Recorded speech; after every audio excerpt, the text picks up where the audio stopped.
Trenčan Jaroslav Zima, tzv. Mazi, pestuje k hudbe blízky vzťah už od detstva. Svoju záľubu našiel ako 7-ročný, keď začal hrať na klavíri. Neskôršie ho prilákala metal hudba, avšak jeho záľuba smerovala k elektronickej, ktorou sa zaoberá až dodnes.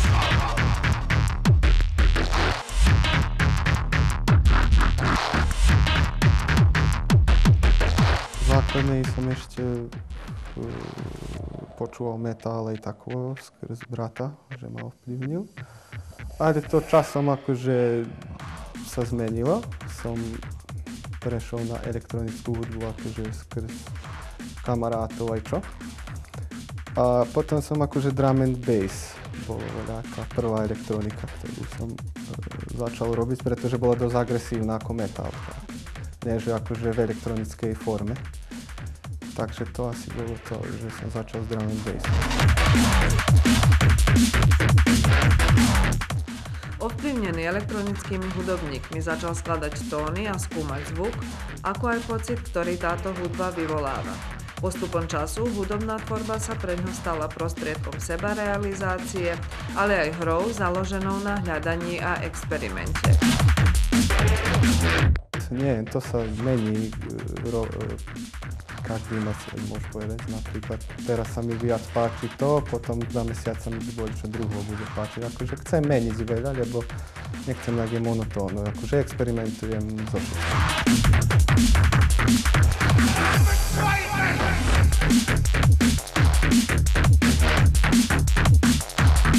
Inšpiráciu môžeš ťahať zo všade, neviem na čím jednoducho vedieť to, alebo nie ani vedieť, ale si len všimnúť voľaký moment, keď vidíš voľete, alebo voľečo.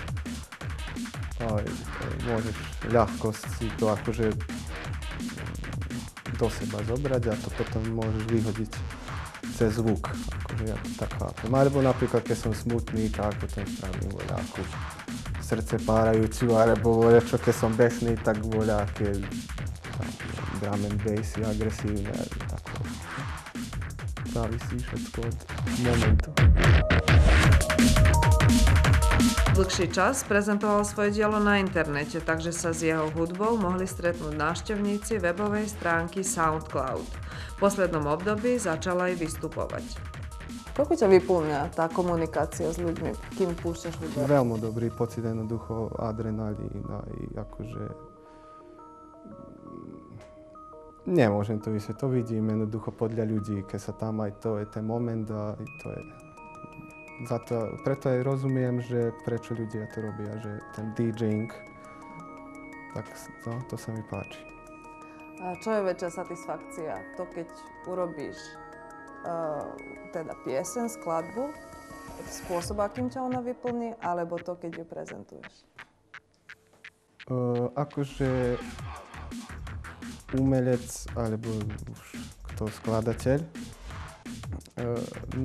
vždy je jemu pieseň, ktorú spravil akože najlepšia, za to, že on vie presne, čo cítil, keď ju robil čak. A jemu bude, mne napríklad každá pieseň, čo som spravil, mi je najlepšia. Najlepšia na svete, no, môžem povedať. Ale zase potom, keď pustím ho niekomu, tak povie, a táto ti je dobrá, táto mi je bažný. Ja to rozumiem, že ľudia majú inakšie vkusy, ale no, neviem, to tak ide. Ale potom, keď mi niekto povie, toto je najlepšia vec na svete, napríklad mi povie, potom som veľmi spokojný a akože nerobil som to nadarmo, páči sa ešte voľakomu, nie len mne. Dodatočnou výzvou pre Maziho bola produkcia hudby pre divadelné inscenácie. Odlišnosti v spôsobe hudobného vyjadrenia sú predsa minimálne. Odlišuje sa s tým, že nerobím sami, že musí byť spolupráca medzi režisérom. Znamená, on mi povie, že tu na tento motív má byť taká atmosféra. Znamená, aha, ja potom prídem a robím, akože, ako mi on vysvetlí.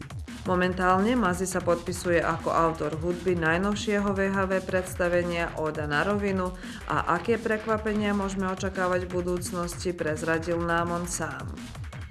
Môžete očakávať, že budem veľa pracovať s divadlom. A ak sa mi vydarí, možno budem nejaký známy DJ.